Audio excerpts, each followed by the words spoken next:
Итак, господа, я приступил к реализации своей авантюры.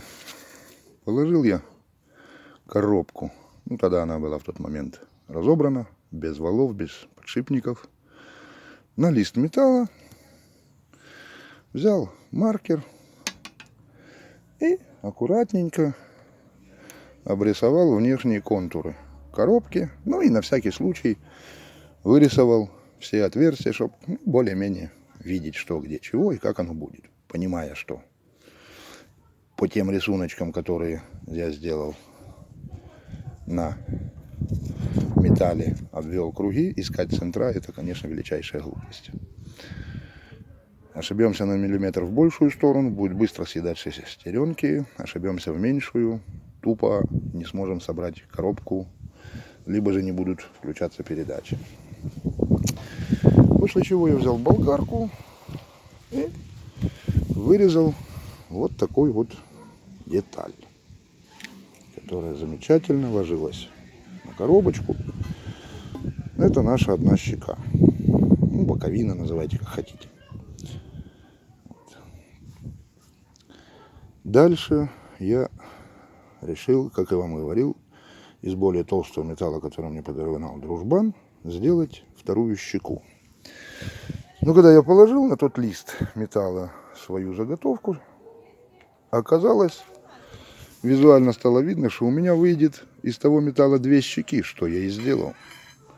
То есть таким образом теперь обе мои щеки будут из железа толщиной, ну, штангелем я намерил 15, возможно, за счет ржавчины, будем считать, 16 намерил, извиняюсь. Будем считать, что 15. Миллиметр туда-сюда уже погода не делает. Ну, все хорошо, надо же найти центра всех отверстий, куда будут вставляться подшипники, валы, полуоси наши и прочие дела. И хочется сделать это максимально точно. Вот это как раз из той области, когда говорят, а нафига мне это геометрия, физика, когда учимся в школе, да? Ну, к счастью, я так не говорил. Учил и то, и другое неплохо, особенно геометрию. И сварганил я себе вот такой вот циркуль. Ну, процесс его производства, я думаю, объяснять не надо. Эти каналы смотрят люди довольно не глупые, грамотные,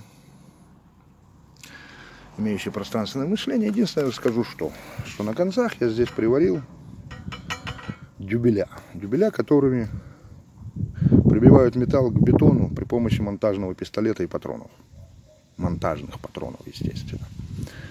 То есть они из твердого металла, я их заточил остренькие, чтобы они хорошо царапали мне металл. Ну и дальше все гениальное просто. Сейчас, секундочку, ослаблю крепление.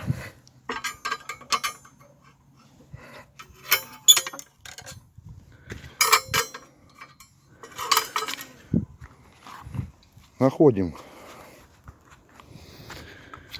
самую близкую к углу, отмеряем, отчерчиваем, опять отмеряем, отчерчиваем. Пересечение и есть центр нашего отверстия для вала. Таким же образом находил это похожим, померил вот это расстояние на коробке, отчертил, а дальше уже брал центр этого отверстия вот таким вот образом. В валах как раз есть выточки, удобно попадает, не надо ничего сильно вычислять. Зажимал гайку, вставлял в накерненное отверстие и на пересечении прямой и дуги находил точные отверстия. Далее плясал вот так и вот так. Чирк-чирк, нашел пересечение. То же самое здесь. В общем, все остальные отверстия плясал от взаимного расположения этих отверстий. Самое сложное будет найти центр для полуоси. поскольку здесь-то мы вставили, и тут у нас есть куда поставить циркуль. Здесь, сами понимаете. Ну, начну делать, покажу, что мы с моим младшим сыном придумали, как найти этот центр. Итак, как же мы нашли центр отверстия для полуосей? Видите, да, мы натянули капроновую ниточку по диагонали и нашли центр. Но одно маленькое но. Должны понимать, если на этом болте нитка с этой стороны, то на вот этом болте она с этой стороны. То же самое касается этих двух болтов. Если здесь она с этой стороны, то тут с этой. То есть оси сгуляли вокруг центра. И пересечение этих осей, если вы сейчас видите, оно не прямоугольное, поскольку я с разных сторон натянул был ниточку. Но центр остался на месте. А дальше все просто. Так же, как и там. Берем этот подшипник циркулем и сюда. Берем этот вал и сюда. Отчерчиваем на нашей конструкции, находим центр. После этого я завез все это к росточнику, и он сделал нам вот такую штуку. Отец забыл сказать, что перед тем, как ввести плиты к росточнику, он их сложил одна на одну и в 4 местах по периметру поставил прихватки сваркой. Таким образом, росточник одновременно растачивал 2 плиты, что дало нам идеальную параллельность валов в коробке. Теперь будем собирать и смотреть, насколько сильно мы ошиблись по центрам. Итак, господа, я продолжаю. Для полуосей пришлось немножко здесь добавить металла, поскольку 15 мм маловато. Добавил еще десятку, получил 25. То же самое, что на родной коробке. Но в процессе предварительной сборки, примерки выяснилось, что зазор между этими шестернями у меня был слишком велик. Они вращались, зацеплялись, но шестерни работали только головкой зуба, что привело бы к быстрому их выходу из строя, и постоянно их надо было бы менять.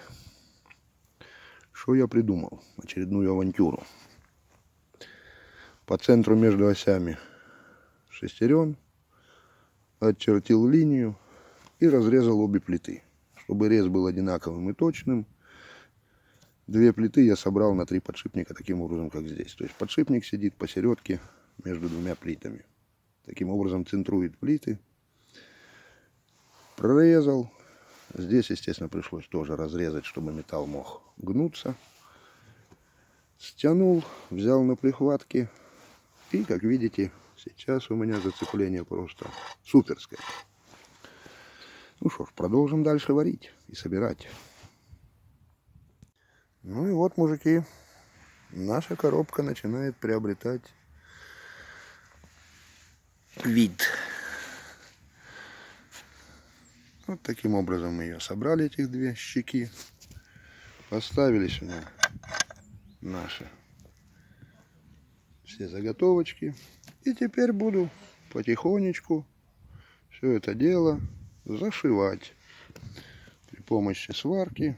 Ну и, естественно, металл. Буду десятку, местами будет 15-ка вставляться. В общем, по ходу будет все видно.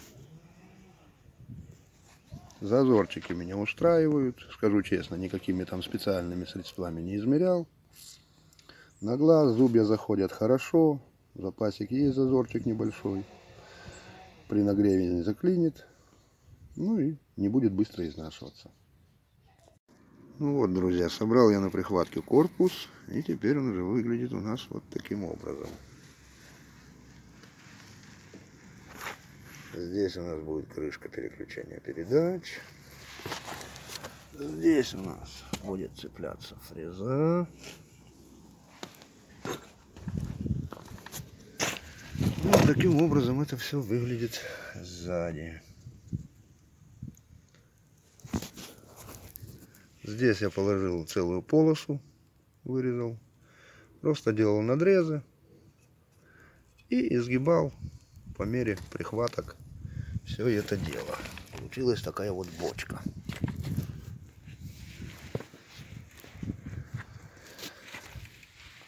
А ось тут, господа, что-то я подумал. Снимешь полуось, упала бортовая шестерня. Втулка между бортовыми шестернями. Думай потом, как это все назад зацепить. Сделаю-ка я здесь лючок. Для того, чтобы упрощался процесс сборки полуосей и бортовых шестерен. Сюда еще я сделаю. Естественно, тоже вставим, разметим под болты крепления рамы. Вот так вот это все у нас уже выглядит. Сейчас все прихватки усилю, которые слабенькие сзади.